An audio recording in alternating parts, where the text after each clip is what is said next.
I want to show you what is an example of caring. This is a good news story.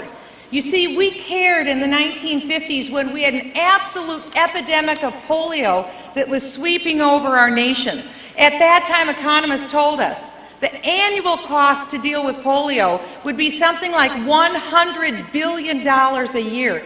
If you translate that into today's dollars, you're talking more like trillions of dollars, or $1 trillion, and yet those huge costs didn't happen to us. Why?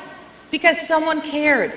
Because Dr. Jonas Salk teamed up with a private charity. They developed his famous vaccine. They gave that vaccine to President Eisenhower. President Eisenhower, in turn, cared, and he widely distributed that drug all across the United States. Not only did that stop polio, it saved our American budget. And today we spend virtually nothing on polio. This is a caring story. We have another disease, though, that's hurting us today. It's called Alzheimer's. 5 million Americans suffer from Alzheimer's. And we're learning that that number is expected to triple in the next 40 years. The cost to deal with Alzheimer's today is about $172 billion. The cost in 40 years cumulatively to take care of Alzheimer's is projected to be $20 trillion. That's a figure that's greater than our entire national debt today. And by the way, there is no known treatment for Alzheimer's on the horizon. So, all of that $20 trillion will be spent on care because it's a humanitarian necessity. We must take care of people. But a much smarter strategy would be to develop a cure. That's caring. Scientists tell us that we could have a cure in 10 years for Alzheimer's if we'd only put our mind to it.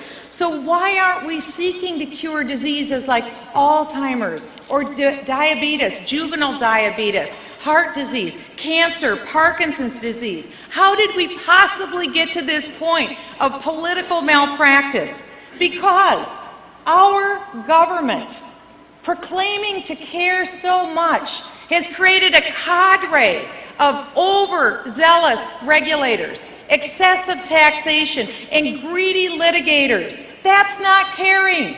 It's time we care.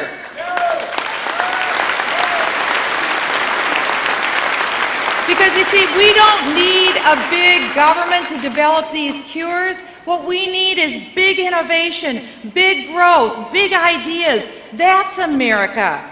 We have smartphones today. Reach into your pocket. You've got it right there. That smartphone can double as your personal medical buddy. You could have an app on your phone and have your physician and your pharmacist as close as your phone. We have supercomputers that have quantum computing. They could data crunch their way to new cures. That's progress.